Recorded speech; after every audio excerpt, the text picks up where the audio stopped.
Welcome to LBMA's webinar on building leverage across the value chain. This is part of our Responsible Sourcing Virtual Summit webinar series. My name is Susanna McLaren and I'm the Compliance and Responsible Sourcing Manager at LBMA. Building leverage has been identified as one of the key priorities in our responsible sourcing strategy, which Sakila Mirza presented on a previous webinar. This priority builds on the work we have been doing at LBMA to map the precious metals value chain to assess existing mitigation measures and points of leverage. What we have identified through our work is that although the refiner has been identified as the choke point, often there are other bigger actors in the value chain who have more resources and greater leverage. This point was well articulated by Dr. Mark Pieth in our opening webinar of the virtual summit. On today's webinar, we will discuss accountability in the precious metals value chain, with a focus on who has the influence and leverage to effect change to achieve positive outcomes.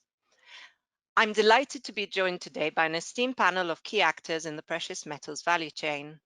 Ian Moorman is head of the Precious Metals Transaction Management Unit at Standard Chartered Bank, with a bullion career spanning 30 years. Ian is also the chair of LBMA's Physical Committee, where responsible sourcing is a standing agenda item. Further upstream, Andrew Parsons joins us from Goldfields, where he is Vice President, Group Sustainable Development. Andrew has a wealth of experience working in the mining sector for over 26 years, including former roles with AngloGold Ashanti, ICMM, and the Chamber of Mines of South Africa. Grant Angwin is an independent precious metals advisor. He is a veteran of the industry and extremely well placed to be the voice of the refiner on this panel. Until recently, Grant was president of Asahi Refining North America, the world's largest gold and silver refiner. Among other notable roles, Grant is also former chairman of LBMA. So turning now to our panel, let me ask you to please begin by reflecting on two questions, very much from the viewpoint of where you sit in the value chain. So the first is, what efforts is your organization taking to achieve positive outcomes in responsible sourcing? And secondly, what do you think have been the most meaningful achievements to date and some of the main challenges that you've faced along the way? Ian, I invite you to respond first, followed by Andrew and Grant. Thank you for that, and thank you for the introduction. I guess to the first question, that's a multi-strand attack, and people need to look at various levels of risk. And a key control is around knowing your counterparty, but also knowing your counterparty's sourcing chain. So you need to detailed digging when you're looking at buying metal, so that you understand exactly where it's coming from. And if you don't understand, you need to ask more questions. So I guess in a way, this is a good advertisement for the LBMA, because the LBMA do a lot of that due diligence and work and detail. But if you're buying non-LBMA accredited metal, then you need to do a lot more investigation yourselves. So it's about the assigning a level of risk for specific jurisdictions. The level of risk in some countries is certainly higher, and that is something that people need to be aware of. And there may be some countries where the risk is certainly higher than the level of appetite. And there are business opportunities that we as SCB would decline because they're in regions where we consider those to be too high risk. So people need to do their own due diligence and a risk assessment. And to the second point, what do we think have been the most meaningful achievements? Understanding the supply chain is a major achievement, and working with your suppliers to mitigate the risks is something that something that I would strongly recommend. There are a lot of people in the market that do understand the detail in terms of the full supply chain, and those contacts are invaluable. and we should work together more to understand the full end-to-end risk. So there is a lot of experience within the LBMA market members, and those people are willing to talk and help. So it's something that building those relationships is a positive. Thanks, Ian. Perhaps we'll come back to that point later when we move on to explore some of the solutions, and maybe you can give us some of your ideas there. Andrew, I turn to you for your comments, please. Thank you very much for the opportunity. I think as a mining company, we're at the start of the value chain. So I think the controls that we have in place and what we do is very important. So we're a signatory to the World Gold Council Conflict-Free Gold Standard, and we apply that. It's a fairly straightforward set of controls to ensure that the gold that we produce is not contributing to a conflict or to gross human rights abuses. We're a proud member of the ICMM, the International Council on Mining and Metals, and implement their sustainable development framework. Well, in fact, it's a requirement of membership. And that covers the whole gamut of sustainability criteria. So by implementing the framework, we ensure that we address all the key sustainability, well, really ESG, environmental, social, and governance challenges or issues that we confront as a mining company. And as a member of ICMM, we're going to be complying with their performance expectations, which really implements the sustainable development framework and apply a set of auditable requirements that we must meet. And so that will further strengthen the standards that we have in place and the ability that stakeholders have to ensure that we're meeting them.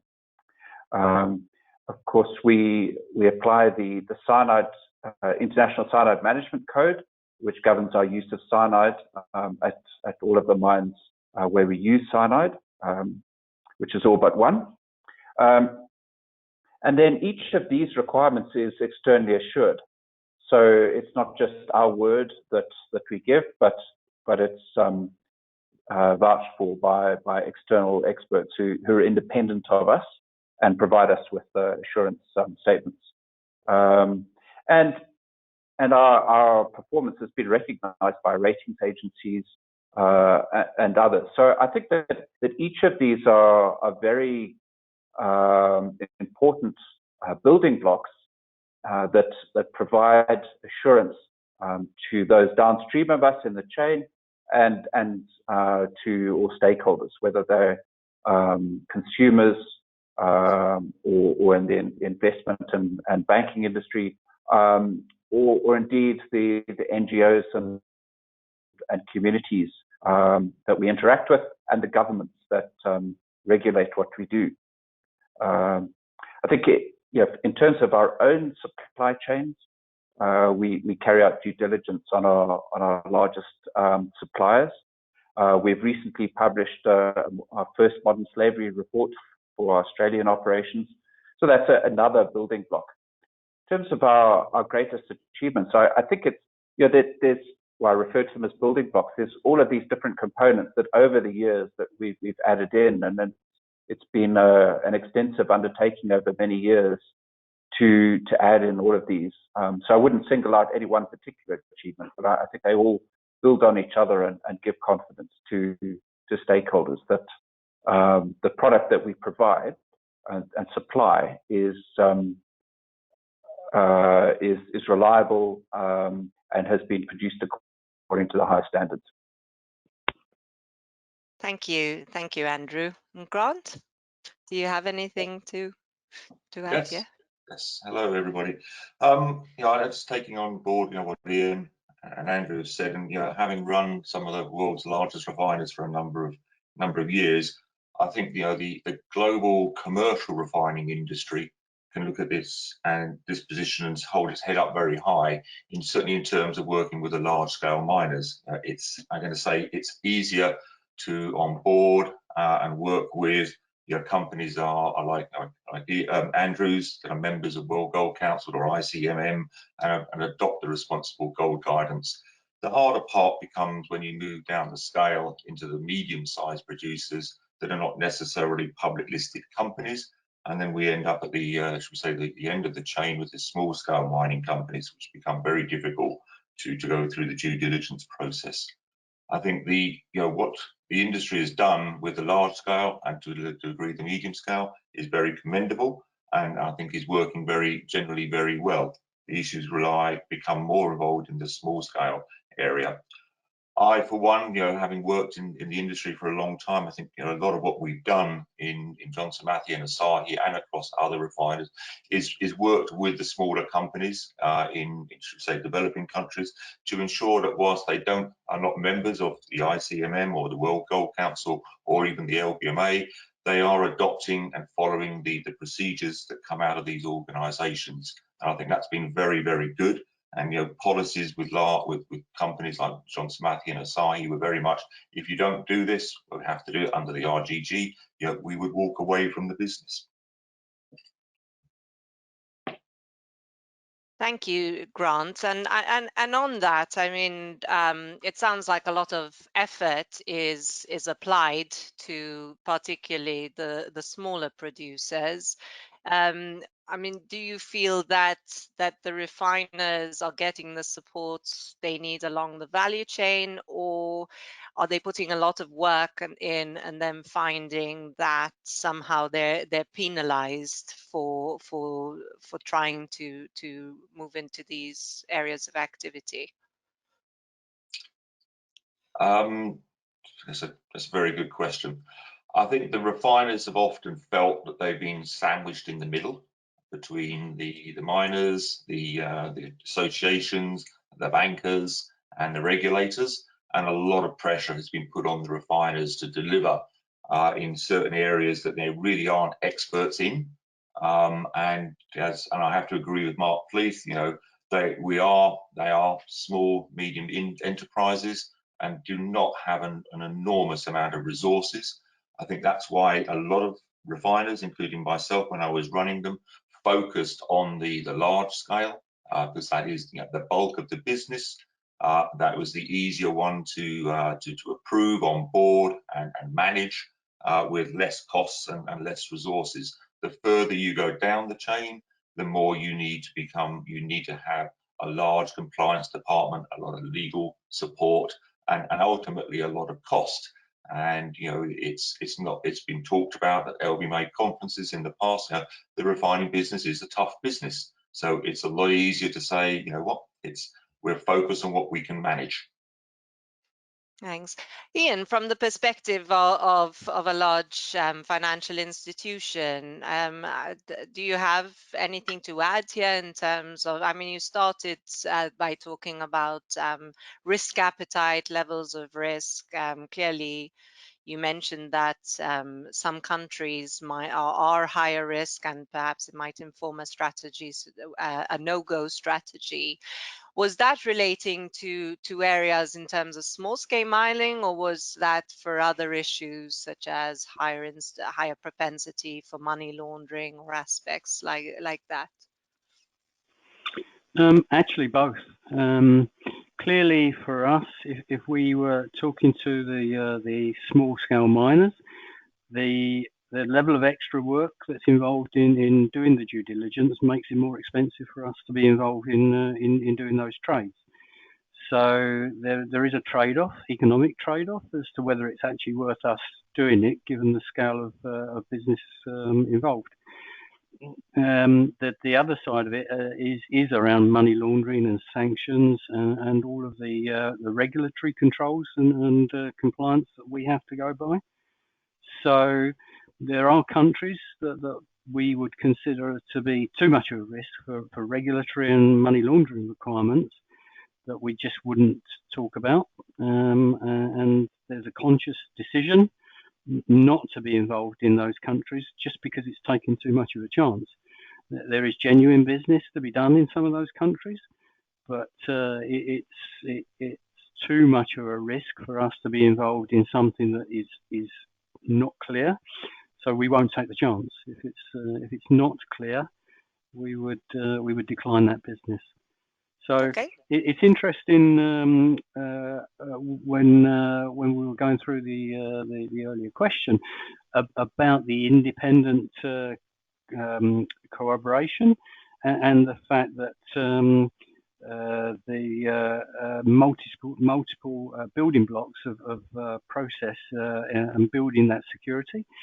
I think both of those are relevant for financial institutions as well as the refineries and the mines. There are multiple levels of the security and assurance, and there is independent validation that what you're being told is actually true. You can't just rely on what somebody is telling you because you believe them. You have to prove that so that you can assure your buyer when you sell it on that you've done the correct due diligence to prove where it came from. Thank you.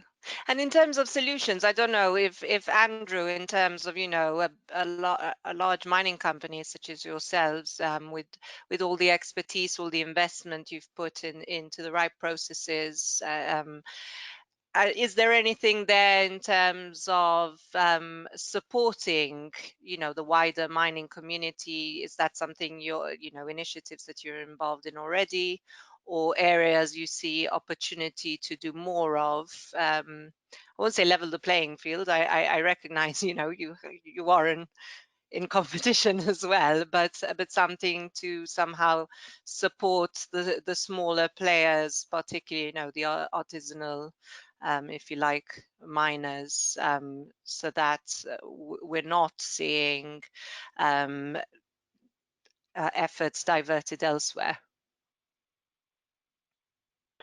Yeah, well, I think mining companies have a long tradition of collaborating, on safety and health, for example, and also in ensuring confidence in our products. So this is why ICMM has been formed.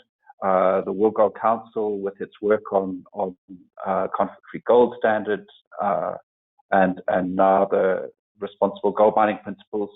So definitely there's scope to work together amongst the larger companies, and we have done so. It does become a challenge working with artisanal mining, because there is, and depending on where you are and which countries you are, there can be quite a lot of criminality involved. Mm-hmm. And because of concerns around being involved in that, money laundering and all sorts of things, that does make the larger companies quite wary of working with artisanal miners. It is an enormous challenge. There's many more people working in artisanal mining than there are employed in large gold mining companies. Millions upon millions of people, and there's an awful lot of people who are working honestly to find income and support their families, but as I said, there's challenges around criminality as well. It's a challenge that the companies in ICMM and the World Gold Council have grappled with for many years. Mm-hmm. And there's been more challenges, I think, than successes but there have been some good initiatives working with the UK government. The Canadian government has also done some good work. So has UNIDO. So I think that it tends to be initiatives at a national level where one can work with the government and various agencies and NGOs, rather than the big international initiatives often tend to get caught up in all sorts of bureaucracy. I'm not really providing any answers, because it really is a challenge. But there has been good work done in some countries. Completely. This isn't an area everyone's cracked completely, but it's useful to just understand. Of course, at LBMA, a lot of the work we do is working with refiners who source from large-scale mines, and we're very supportive of that. We're just trying to understand how we also, open the landscape to other players in a way that meets some of the standards that a large large mining company like Goldfields would be implementing, and perhaps that's something, an aspiration, but one that stakeholders are interested in.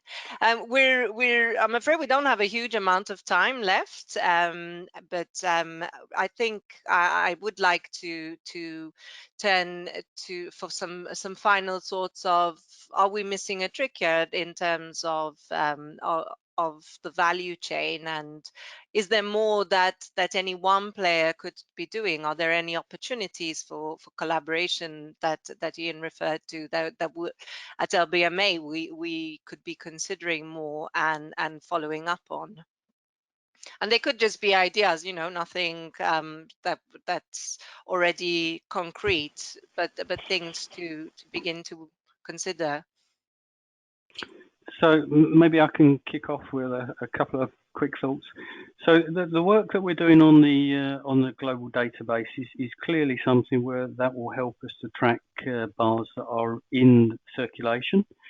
I think that's something that is taken longer than we would have hoped, but is valuable in ensuring the integrity once the bars are in circulation. There is an awful lot of knowledge in the market amongst the participants, and maybe some of the collaboration that I am talking about is how we share that information more widely and make that more available, because we're all asking the same questions, but we're asking the same question multiple times.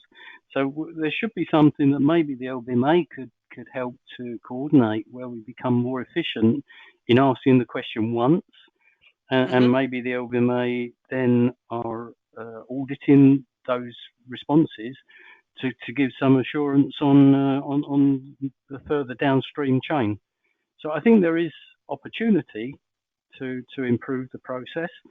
I think what we've started to do has been really good and positive for the LBMA, but there's a whole wide world of business that's done outside of LBMA accredited refiners that is not in scope at the moment.